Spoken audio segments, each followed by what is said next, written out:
인생은 끝날 때까지 다 끝난 것이 아닙니다. 왜 그럴까요? 하나님께서 사람의 인생을 형통한 날과 곤고한 날이 병행하도록 디자인해 놓으셨기 때문입니다. 그렇기 때문에 지금 너무 힘들다고 지레 겁먹고 포기할 일 없고, 지금 너무 일이 슬슬 잘 풀린다고 희낙낙할 일도 전혀 아니라는 거죠. 지금 내가 걷고 있는 이 길이 나를 어디로 데려다 줄지 아무도 알 수 없는 거예요. 오늘 창세기 39장, 대지를 태울 듯이 이글거리는 태양 아래 그 광야길, 17세의 어린 철부지 요셉을 도망치지 못하도록 쇠사슬에 묶었습니다. 그리고 애굽으로 끌려가는 요셉. 얼마 전까지만 해도 아버지의 사랑을 독차지하며 채색 옷을 입고 편하게 지냈던 아들이었는데, 그러나 지금은 20세겔짜리, 은 20세겔짜리 노예가 돼서 그냥 팔려가는 거예요. 소망이라고는 전혀 찾아볼 수 없는 이 절망의 한복판에서 길을 걸어가고 있습니다. 간간히 미디안 상인들이 휘두르는 채찍 소리가 들리고 노예들의 신음소리가 그 광야길에 메아리쳐 울려 퍼집니다. 한 번도 가보지 못한 길, 이 도단에서 애굽까지 400km, 도보로 20일 거리, 마치 지옥으로 향하는 길이었죠. 밤이 지나고 낮이 되고 또 밤이 지나고 낮이 되고 반복합니다.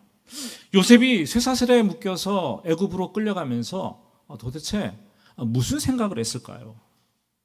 앞으로 내 인생은 어떻게 될까? 내가 가는 이 길이 과연 나를 어디로 데려다 줄 것인가? 내 인생의 끝에 과연 어떻게 될 것인가? 이런 생각을 하지 않았겠습니까?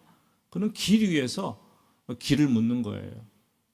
소리 없는 눈물이 하염없이 흘러내립니다. 철저한 단절과 고독 속에서 정신적으로 얼마나 그가 무너져 내렸겠습니까? 인간의 눈으로 보면은 완전히 그냥 실패하고 망한 것이죠. 망한 것이죠. 여러분, 인생이든 사업이든 건강이든 망하는 것, 망할 때가 있어요. 아니, 망해야 될 때도 있어요. 무척 힘듭니다. 서서히 몰락하고 망할 때가 있는가 하면 요셉처럼 하루아침에 그냥 밑바닥으로 곤두박질 치는 그런 경우도 우리 인생 가운데 있습니다. 그때가 더욱 견디기 힘든 시간이겠죠. 그때 세상 사람들은 말합니다. Your life is over. 야, 네 인생 다 끝났어. 네 인생 그냥 볼장 다 봤어. 이 얘기를 합니다. 근데 예수 믿는 우리는 나의 끝이 하나님의 시작이 되는 거예요. 내가 끝나야 비로소 하나님께서 그때부터 일하기 시작하는 시간이 되는 것이죠. 오늘 말씀을 통해서 벼랑 끝에 선 요셉 어떻게 일어나는지, 그리고 하나님께서 어떻게 그를 일으키시는지 성경을 통해서 함께 살펴보기를 원합니다. 1절 말씀을 한번 같이 읽어보겠습니다.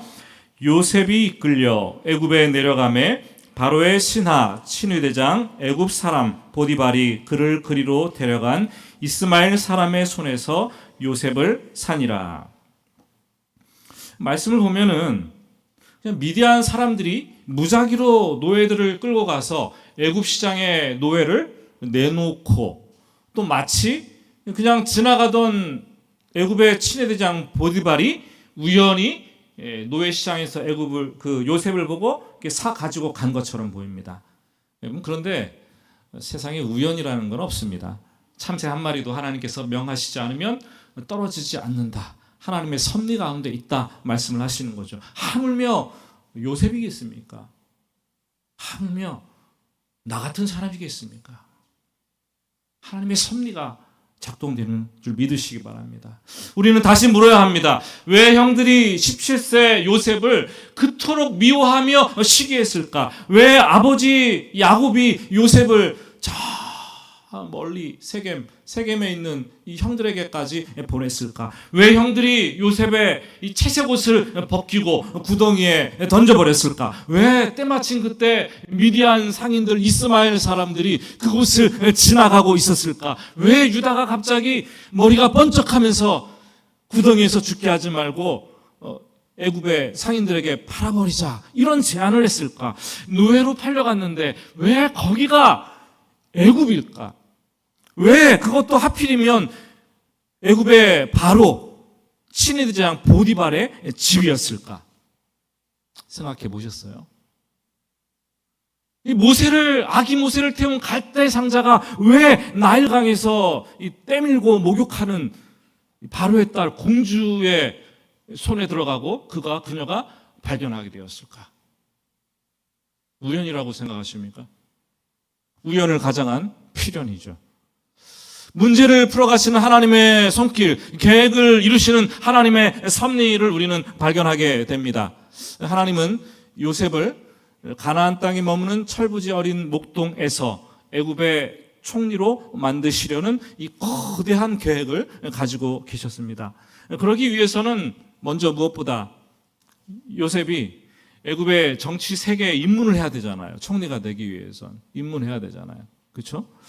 이번 6.3 지방선거에서도 큰 뜻을 품고 지방선거부터 입문한 사람들이 얼마나 많겠습니까? 정치 세계에 입문해야 돼요. 이 친위대장이라 하면 바로 왕의 이 신변의 안정과 수도의 치안과 왕실의 감옥을 관장하는 국가 이 권력의 최고층 실세가 아니겠습니까? 요셉이 애굽 왕 바로를 만날 가능성, 애굽의 총리가 될 가능성이 이렇게 하나님께서 문을 열어놓으신 거죠. 요셉을 이집트 권력의 핵심부 친위대장 보디발의 집으로 필요한 때에 정확하게 배달하신 거예요. 엊그제 쿠팡에서 택배 배달을 시켰습니다. 다음날 물건이 오기로 되어 있는데 마침 다음날 이렇게 택배 완료됐다는 문자가 이렇게 떴어요. 그리고 유행 친절하게 사진까지 이렇게 찍어서 또 보내주시더라고요. 택배업을 하시는 분들이 참 힘들어요. 이런 거 다 하려면. 그렇죠? 그런데 이게 사진을 보니까 이 배달 사진이 우리 집이 아니에요. 택배는 배달되었다고 했는데 다른 집에 배달이 된 거예요. 전화를 걸고 수소문을 했더니 이름이 비슷해서 잘못 배달이 되었습니다. 수습하느라 시간이 걸리고 신경을 써야 되고 무척 고생을 했습니다. 여러분은 지금 어디에 서 계십니까? 하나님의 배달은 한치의 오차도 없습니다. 하나님의 배달은 번지수를 잘못 찾는 일이 없습니다. 단 일체도 지체하지 않고 정확한 시간에 정확한 곳에 우리가 있어야 할 그 자리에 우리를 배달하시는 거죠. 여러분 지금 어디에 계세요? 여러분 지금 어떤 모습입니까? 누구에게로 여러분들이 배달되었습니까? 하나님을 신뢰하시기 바랍니다. 정확한 그 시간에 그 타이밍에 있어야 할 곳에 지금 여러분이 있는 줄로 믿으시기를 바랍니다. 이 성경을 읽다 보면은 이 성경 내용이 변하는 경우가 있어요. 오늘 2절 말씀이 그런데 성경의 이 저자가 가끔씩 주어를 사람에서 하나님으로 이렇게 확 바꿔버리는 경우가 있습니다. 2절 말씀을 보시면 여호와께서 요셉과 함께 하심으로 지금까지는 요셉이 꿈을 꾸었습니다. 요셉이 형들을 찾아갔습니다. 형들이 요셉을 시기하고 구덩이에 던져버렸습니다. 팔아버렸습니다. 미디안 대상들이 요셉을 끌고서 애굽으로 와서 팔아버렸습니다. 이 애굽의 친위대장 보디발이 요셉을 샀습니다. 사람이 주어예요.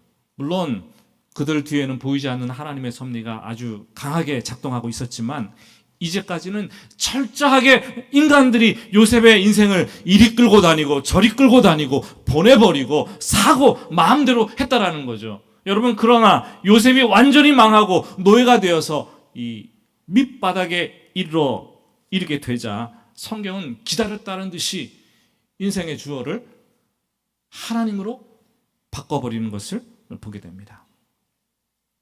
여러분 사람이 주어일 때는 인생의 주어일 때는 요셉이 아무것도 할 수 없는 거예요. 그러나 이제는 하나님이 주어가 되셔서 하나님이 본격적으로 개입하시기 시작하시면서 하나님께서 새로운 일, 놀라운 반전을 만들어가기 시작하시는데 여호와께서 요셉과 함께 하심으로 그가 형통한 자가 되어 형통한 자가 되었다는 거예요.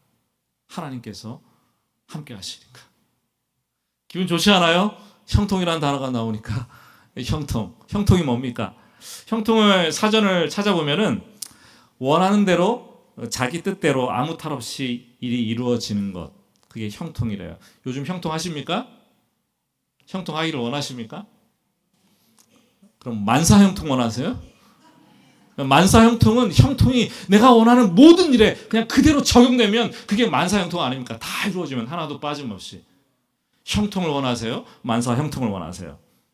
고난도 없고 질병도 없고 자녀 문제도 없고 돈 건강도 하지 않고 사업하는 것만 손 대는 것마다 막 대박이 터지고 남 부러울 것 없이 그냥 비단길 꽃길을 막 걷는 거 그러고 싶으십니까? 하나님 없는 만사형통은 멸망으로 가는 지름길입니다. 정말 멸망을 향해서 하나님이 없는데 만사형통이다. 그러면 그 속도로 내가 인생이 멸망을 향해서 달려가는 거예요. 하나님께서 하나님께서 그냥 그 인간을 내버려 두시면 혹 그렇게 살 수도 있어요. 만사형통해 보이는 사람들, 그들의 삶의 이면을 한번 바라보세요. 그러면 불신과 불륜과 부도덕과 교만과 두려움과 걱정이 그 이면에 덕지덕지 들러붙어 가득 차 있다는 것을 여러분들은 발견하게 될 것입니다. 형통하면 인간은 잘 될 수가 없어요. 만사형통하면 인간은 망하는 거예요. 우리가 예수를 믿으면서도 모든 게 내가 원하는 대로 술술 다 풀리는 그 형통, 세상적인 형통을 진짜 형통이라고 붙잡으면 여러분 그것은 정확하게 무속신앙과 소름 끼치도록 닮은 거예요. 전혀 다를 바가 없는 거예요. 신을 이용해서 내 욕망을 채우려는 신을 내 욕망의 이 불쏘시개로 삼으려고 하는 이 기복주의라는 거죠. 그게 지금 조국교회와 기독교가 이 길을 잃고 방황하고 있는 이유도 바로 이 형통의 개념을 잘못 붙잡고 있기 때문입니다. 성경에서 말하는 형통, 근본적으로 다릅니다. 세상의 성공과 세상의 잘됨을 넘어섭니다. 이 형통으로 번역된 이 히브리어 단어 찰라흐라는 단어인데, 이 찰라흐라는 단어는 내가 지금 처한 환경, 내가 지금 처한 상황과 전혀 관계없이 하나님께서 함께 하심으로 마음의 평안과 담대함을 얻고 내 뜻이 아니라 하나님께서 나를 향하신 그 뜻을 이루어 가시는 것, 그게 형통이라는 거예요. 여러분, 세상적인 형통은 목적입니다. 내가 잘 살고야 말겠다. 내가 복 받고야 말겠다. 그러나 성경적인 형통은 하나님과의 관계예요. 하나님이 함께 하심으로 하나님의 뜻이 이루어지는 그 복. 그래서 73편 기자는 하나님께 가까이함이 내게 복이다. 여러분이 이런 고백 좀 하시기 바랍니다. 세상에서 뭘 주고 뭘 얻고 뭘 성공하고 이렇게 하나님 복 받다 이런 거 말고, 야, 하나님께서 나에게 이렇게 가까이 하시는데 정말 내가 얼마나 복 받은 사람인지 모른다. 이런 믿음의 고백을 좀 할 수 있어야 되지 않겠습니까? 동행 형통, 하나님의 임재, 하나님의 동행하심이 인간의 형통을 부른다라는 거예요. 그것이 그리스도인이 누릴 최고 복이라고 얘기를 하고 있습니다. 지금 북중미 피파 월드컵이 시작되어 있지 않습니까? 우리나라 매스컴에서 두 가지를 가지고 지금 이슈를 삼고 있더라고요. 한 가지는 대한민국이 첫 경기, 체코와의 첫 경기에서 1승을 거두었다는 거. 와, 보셨습니까? 좀 꼭 좀 보세요. 저도 막 은혜 많이 받았어요. 보면서 역전을 하는데 역전이야 역특시. 근데 또 한 가지 난리 난 게 있어요. 그게 뭔지 아십니까? 월드컵 개막식에서 이 한국어 노래 가사가 이렇게 들렸다라는 거예요. 전 세계로 송출되는 그 매스컴, 매스미디어 앞에서 한국어 가사가 노래로 불려 얼마나 영광스럽습니까? 미국의 애니메이션, K-팝, 데몬 헌터스, 줄여서 캐데헌이라고 하잖아요. 잘 아시죠? 그 캐데헌 애니메이션의 OST 그 골든이라는 노래를 불러서 전 세계 미국뿐만 아니라 전 세계의 음악 차트 1위를 오랫동안 휩쓸었던 그 가수가 있어요. 3명인데 그 리더가 이재라는 여가수입니다. 그 월드컵 공식 주제가가 DNA인데 그 한국 가사를 한 소절을 이렇게 부르는데 그 가사를 탁 들어오면 야 넘어져도 난 또다시 일어나 뭐 의미 맞는지 모르겠어요. 뭐 이렇게 부르는데 와 그걸 제가 이렇게 봤는데 가슴이 뭉클한 거예요. 야 난 넘어져도 또다시 일어나. 한번 영상을 한번 보실까요? 한번 영상 30초짜리인데 한번 보시겠습니다.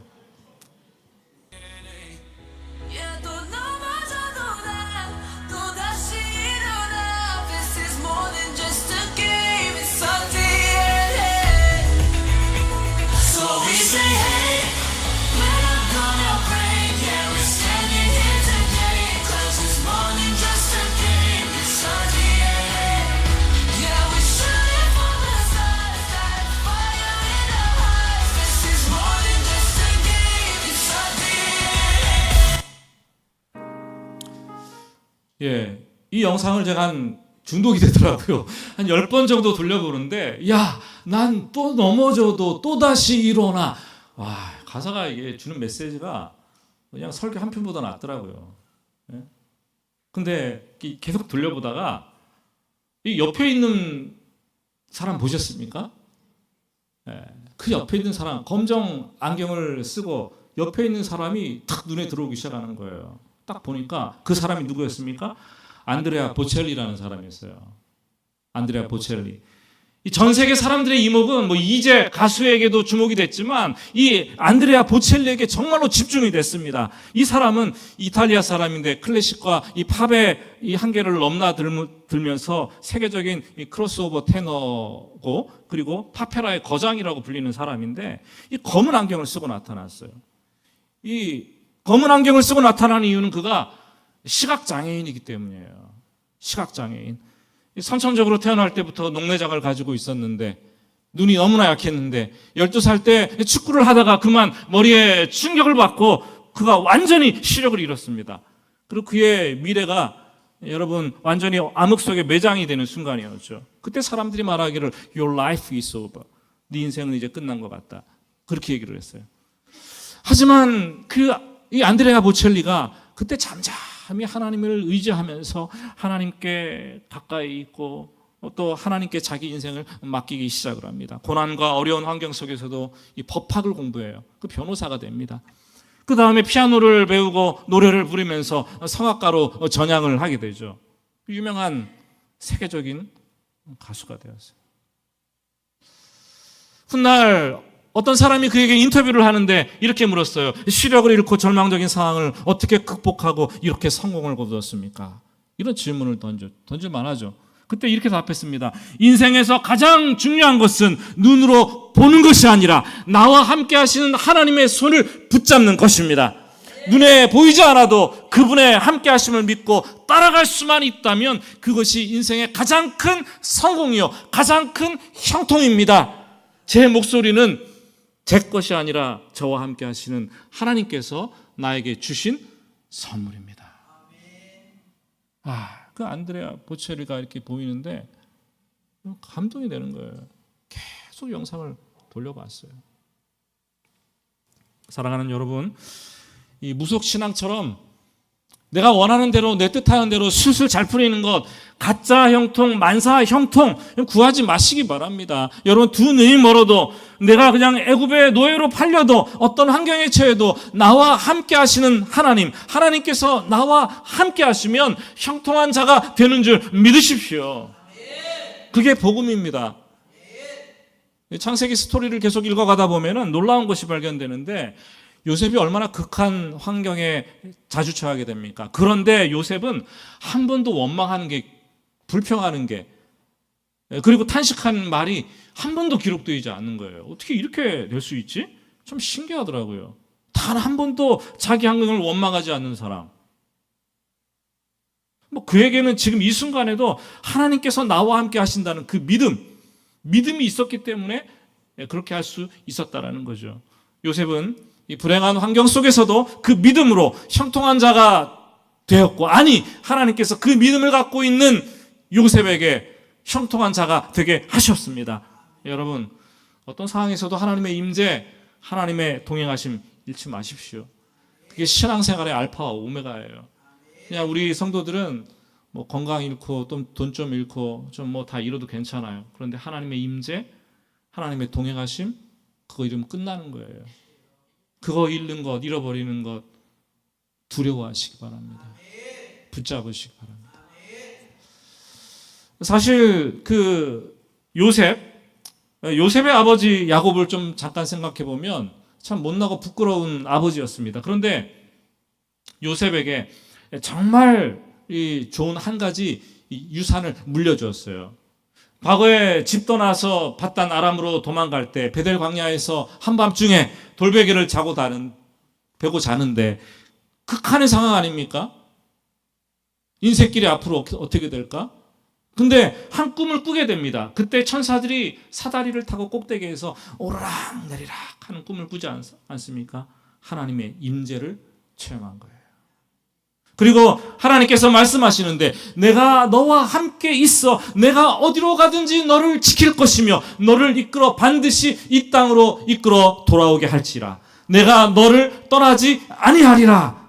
하나님께서 동행하시겠다라는 약속의 말씀을 들었습니다. 그때 야곱은 지금 여기 나와 함께 하시는 하나님 고백합니다. 그리고 담대해져서 남은 인생 여정을 걸어가는 것을 보게 됩니다. 여러분이 아버지라면 그 절망적인 상황에서 그때 그 얘기, 그 간증 자식들에게 들려주지 않겠어요? 분명히 들려주었을 거라고 생각합니다. 이 요셉은 이 애굽의 노예가 대한 극한 상황에서 아버지처럼 지금 여기 나와 함께 하시는 하나님을 만난 거죠. 아버지가 만났던 하나님, 아브라함의 하나님, 이삭의 하나님, 야곱의 하나님 함께 하심으로 지금 형통한 자가 되었다. 형통할 수밖에 없었다. 성경은 얘기를 하고 있습니다. 요셉이 형통한 자가 되니까 어떤 일이 요셉에게 일어납니까? 4절 말씀을 보면 주인에게 은혜를 입게 되었어요. 그리고 집안의 모든 것을 관장하는 가정 총무가 되었다라고 얘기합니다. 이 주인 보디발 친위대장 좀 생각해 보면 이제까지 집안의 노예를 얼마나 많이 사들였겠습니까? 노예시장 가서 사들이고 팔고 그리고 그들을 종으로 부리고 그러면서 그 종들의 면면을 뭐 자세하게 다 살피지 않겠어요? 다들 종들을 보니까 인생 포기한 눈빛 같아요. 그리고 죽지 못해 사는 것 같아요. 어떤 종은 탈출하려고 기회만 엿보는 게 다 눈에 보이는 거예요. 여러분 그 자리에 있으면 다 보여요. 그런 게. 그렇지 않습니까? 근데 가만 보니까 요셉이 참 별난 거예요. 이 어린 것이 두려움이 없어. 그리고 이 탈출하려고 기회를 엿보는 것이 아니라 이 자리에 있는데 너무 평안해. 그리고 내면의 성실함과 이 올곧음이 뭘 시키면은 다 뿜어져 나오는 거예요. 일을 하는데 하나하나 지혜가 쓰여 있다는 것을 다 보게 됩니다. 아직 청소년이지만 그 요셉의 인격, 요셉의 행동에 이 보디발 장관이 마음을 뺏기기 시작을 합니다. 신뢰가 가기 시작을 하는 거예요. 이 다른 종들에게서 찾아볼 수 없었던 이 요셉의 이 신비로움을 보게 되는 거죠. 예수 믿는 사람들은 좀 그래야 돼요. 직장 가서 어쩐지 저 사람 예수 믿는 사람이었지. 그래 예수 믿는 사람들은 뭐가 달라도 달라. 이렇게 뭐 해야 되는 거 아니겠습니까? 자세히 관찰을 해보니까 그 요셉 뒤에는 그가 믿는 하나님이 있다는 사실을 발견하게 됩니다. 요셉이 하나님이 함께 하셔서 이렇게 평안하고 형통할 수 있구나라는 것을 깨닫는데 요셉을 집안의 모든 종들을 어리지만 종들을 제치고 가정총무로 세우지 않을 이유가 뭐가 있겠습니까? 자기의 모든 소유를 그의 손에 그냥 위탁을 하는 거예요. 전적으로 신뢰하고 위탁을 하는 거예요. 교회에서도 직장에서도 일을 해보시면 전적으로 맡길 수 있는 사람이 있잖아요. 믿고 어떤 사람은 맡겨야 되나? 뭐 이거 어떻게 해야 되나 고민하는 사람도 있고, 맡기면 안 돼.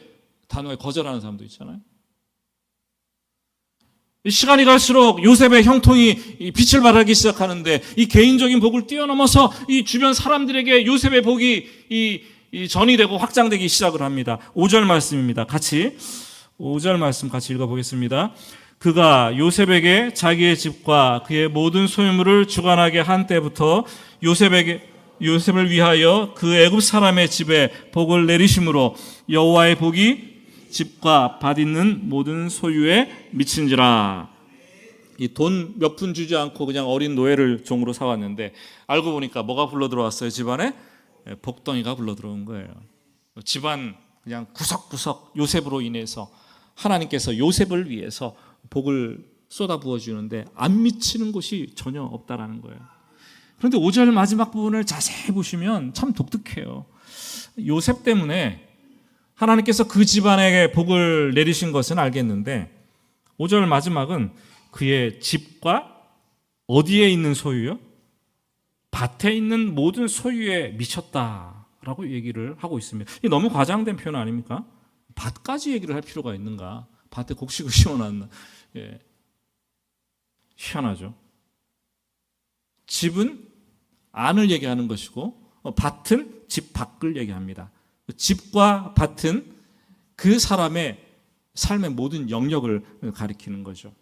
세 가지로 해석을 할 수 있습니다. 밭은 주인이 잘 돌볼 수도 없고 주인의 시선이 잘 닿지 않는 곳. 밭은 집 밖의 일터와 생업의 현장일 수 있습니다. 밭은 자연 환경의 지배를 받기 때문에 내가 어찌할 수 없는 곳일 수도 있습니다. 그런데 하나님께서 복 주시기로 작정하니까 요셉 때문에, 요셉을 위해서, 요셉으로 인하여 내 눈에 보이는 것뿐만 아니라 내가 미처 보지 못하는 것, 주인이 관리하지 못하는 영역, 주인이 어찌하지 못하는 그 부분까지도 그냥 세밀하게 하나님께서 터치하시면서 복을 주시기 시작을 하셨다라는 거죠. 복 받은 사람은, 복 주는 사람은 그래요. 우리가 잠든 사이에도 하나님께서 그냥 가정에 복을 주시는 거예요. 잠을 자고 있는데 우리 자식들에게 그냥 복을 주시는 거예요. 아이들을 하나님께 돌보시는 거예요. 내가 퇴근한 뒤에도 하나님께서 내가 다니는 직장, 내가 섬기는 사업체, 이 보이지 않는 밭까지, 내 손이 미치지 않는, 어찌할 수 없는 것까지 하나님께서 물밑 작업을 다 해놓으시고 그냥 복을 미치게 하시는 거예요. 빈틈없이 축복하십니다. 완벽하게 축복하십니다. 하나님께서 요셉과 함께 하심으로 형통한 자 요셉 때문에 보디발의 집은 그야말로 이 복의 도가니가 된 것을 우리는 말씀을 통해서 보게 됩니다. 저는 질문합니다. 요셉이 되길 원하세요? 요셉 때문에 복받는 보디발의 집이 되길 원하세요? 이거 잘 대답하셔야 돼요. 요셉이 되길 원하세요? 요셉 때문에 복받는 보디발의 집이 되길 원하세요? 조국교회와 이 그리스도인들이 후자를 지향한다는 것이 문제예요. 성경 창세기 12장을 보면 하나님의 말씀에 순종해서 이 고향, 친척, 아버지의 집을 아브라함이 떠나지 않습니까? 그 아브라함이 집을 떠났을 때 하나님은 복을 약속하십니다. 창세기 12장 2절과 3절 말씀이에요. 한번 볼까요? 같이 읽습니다. 내가 너로 큰 민족을 이루고 내게 복을 주어 내 이름을 창대하게 하리니 너는 복이 될지라. 너를 축복하는 자에게는 내가 복을 내리고 너를 저주하는 자에게는 내가 저주하리니 땅의 모든 족속이 너로 말미암아 복을 얻을 것이라 하신지라. 하나님은 아브라함에게 복 받게 해주시겠다 이렇게 말씀하시지 않습니다. 복이 될지라. 너는 복 그 자체가 될 것이다 라고 선포합니다. 여러분 그렇습니다. 그리스도인들은 이 복 받는 사람들이 아니에요. 복을 구하는 사람들이 아니에요. 그냥 복이에요. 복이 되는 사람, 복 그 자체예요. 한번 옆 사람 보고 얘기합시다. 당신은 복입니다. 당신은 그냥 복인 거예요. 복이 있는 거. 신학적인 표현으로 얘기하면 당신은 그냥 빛이에요. 당신은 그냥 소금이에요. 내가 복이 되면 더 이상 여러분 세상의 복 때문에 목마르지 않는 거죠. 내가 가진 복을 주변 사람들에게 그냥 그 자리에 있기만 해도 그냥 복이 흘러가는 거예요. 그 자리에 있기만 해도 밝아지는 거예요. 그 자리에 있기만 해도 세상에 흘려보내는 유통업자, 복의 유통업자, 그냥 축복의 통로가 되는 줄로 믿으시기 바랍니다. 제가 언젠가 한번 말했죠. 여러분 중에는 습관적으로 막 다리를 막 떠시는 분들이 있잖아요. 옆에 다리를 떨면 뭐라고 얘기합니까? 무릎을 탁 치면서 다리 떨면 복 나가, 떨지 마. 순간 움찔하면 또 다들 멈춰요, 또 그걸. 그죠? 왜 멈춥니까? 복 나가지 않게 하려고. 복 가두어 두려고. 복을 그냥 가두어 두려고 그 말하면 바로 그냥 행동으로 옮기는 거예요. 좀 복 나가도 괜찮아요. 여러분, 다리를 좀 떠세요. 더 떠세요. 좀 더 많이 떠세요. 복이 나가도록 떠세요, 그냥. 이게 의학적으로도 골다공증에 좋대요. 계속 떠세요. 그냥 예비하면서 떨고, 그냥 공부하면서 떨고, 책상에 앉아서 떨고, 뭐 심심하면 떨고, 그냥. 여러분, 세상 사람들은 나를 위해서 공부합니다. 나의 가정을 위해서 일하고 나의 노를 위해서 부를 축적합니다. 다른 사람을 위한 복이 되려고 하지 않습니다. 그렇기 때문에 복이 공공성을 상실하고 우리가 사는 세상이 이 사막화가 되는 거예요. 영혼의 사막화가. 그냥 다른 사람의 복을 뺏어먹으려만 하지 내가 복이 되려고는 하지 않는 거예요. 아브라함이 받은 복, 요셉이 받은 복, 사이처럼 혼자 가두어 두려고 하지 않고 열어두었습니다. 흘려보냈습니다. 내 주위의 사람들, 오고 올 시대의 많은 모든 사람들에게 이 흘러가도록 하는 통로가 되었습니다. 우리가 지금 그 복을 받고 있는 거예요. 우리가 예수 믿고 있는 거예요. 가두지 말고 이제는 우리 차례, 너의 차례다. 흘려보내라. 주님께서 말씀을 하신다. 지금 성경은 얘기를 하고 있습니다. 말씀을 맺습니다. 우리가 궁극적으로 구약의 요셉은 장차 오실 예수 그리스도의 예표 모형이라고 얘기를 합니다. 그럼 요셉은 형통한 자가 되어서 형통한 삶을 살았는데 예수님은 과연 형통한 자였는가? 형통한 삶을 살았는가? 어떻습니까? 대답은 예스예요. 예스. 이사야 52장 13절 이렇게 얘기합니다. 마지막으로 한번 볼까요? 같이 읽습니다. 보라, 내 종이 형통하리니 받들어 높이 들려서 지극히 존귀하게 되리라. 이사야가 장차 오실 메시아에 대해서 예언을 하고 있는데 예수님께서 고난받는 종으로 오실 것을 표현해서 종의 노래의 한 소절이에요. 이 예수님도 요셉처럼 이 땅에 종으로 오셨습니다.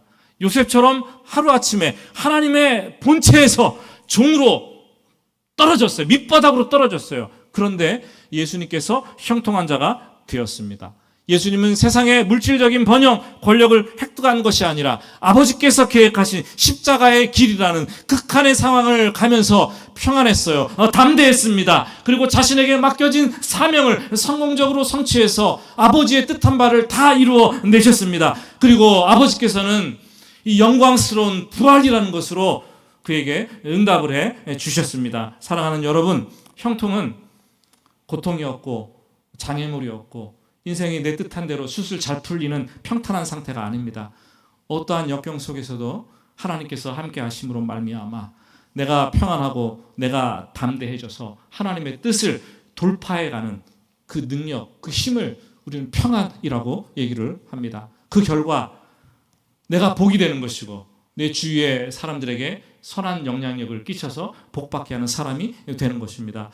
예수 믿으면서 여러분 형통, 만사형통 자꾸 미혹되지 마세요. 그러면 답이 없어요. 답이 없어요.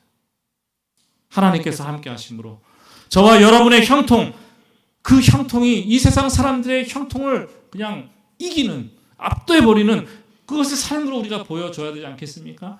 어떤 환경 속에서도 고난 중에서도 요셉처럼, 아니 예수님처럼 믿음을 배워가고 복이 되시고 또 복의 통로가 되시는 여러분들 되시기를 주님의 이름으로 축복합니다. 우리가 찬양하고 기도하겠습니다.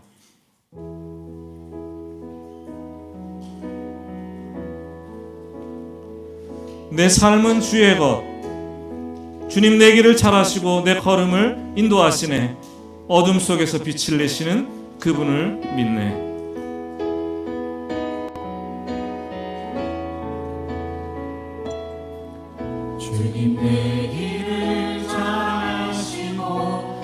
걸음하시네. 어둠에서 빛을 내시는 분을 믿네. 무엇으로 주를 섬길지 어디로 가야 할지 헤매이는 나를 하시고 길을 여시네. 내 삶은 주의 것, 내 삶은 주의 것, 내 삶은 주의 것, 온전한 신뢰를 주께 드리네. 보이지 않아도 믿음으로 걷네. 주 영광 바라보며 주만. 처음부터 주님 내 길을 잘 아시고, 길을 잘 아시고 내 걸음 아시네. 어둠에서 빛을 내시는 그분을 믿네. 무엇으로 주를 섬길지 어디로 가야 할지 헤매이는 나를 아시고 길을 여시네. 내 삶은 주의 것, 내 삶은 주의 것, 내 삶은 주의 것, 온전한 신뢰를 주께 드리네. 보이지 않아도 믿음으로 걷네. 주 영광 바라보며 주만 따라 좁은 길을 걸으라. 승리의 주, 좁은 길을 따르라. 승리의 주, 영원한 생명 되시네. 고난 중에 수련을 배워가며 너의 모든 삶 맡겨드리라. 내 삶은 주의 것, 내 삶은 주의 것, 내 삶은 주의 것, 온전한 신뢰를 주께 드리네.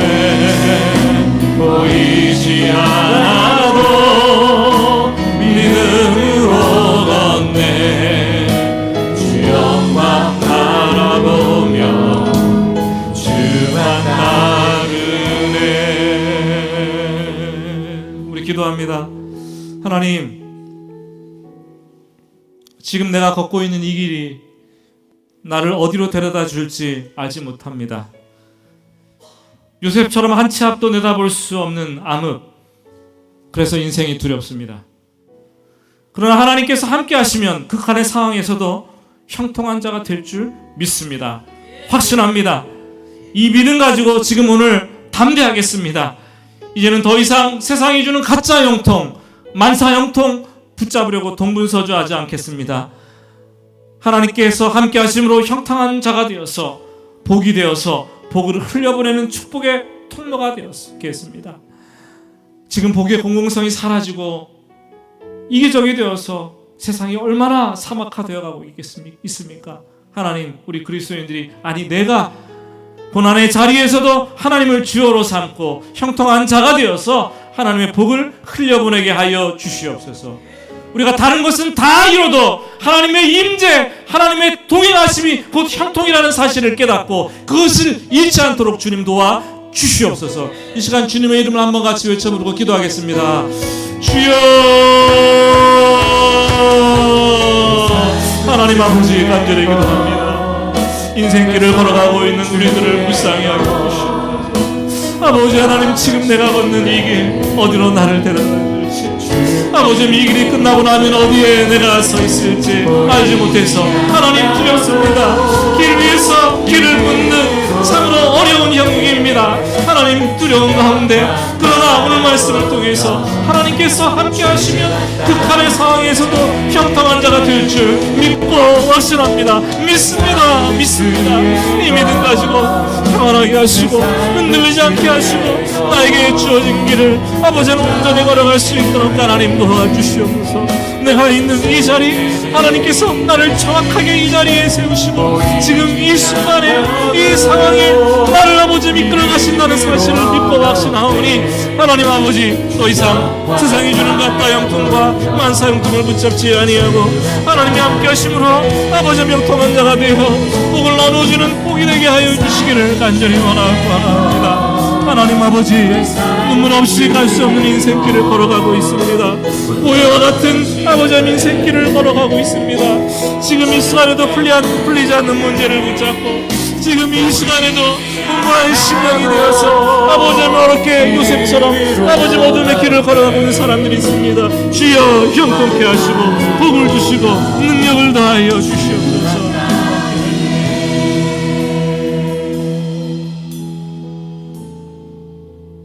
하나님 아버지, 가짜 복에 가짜 형통에 더 이상 목말라 하지 않게 하여 주시옵소서.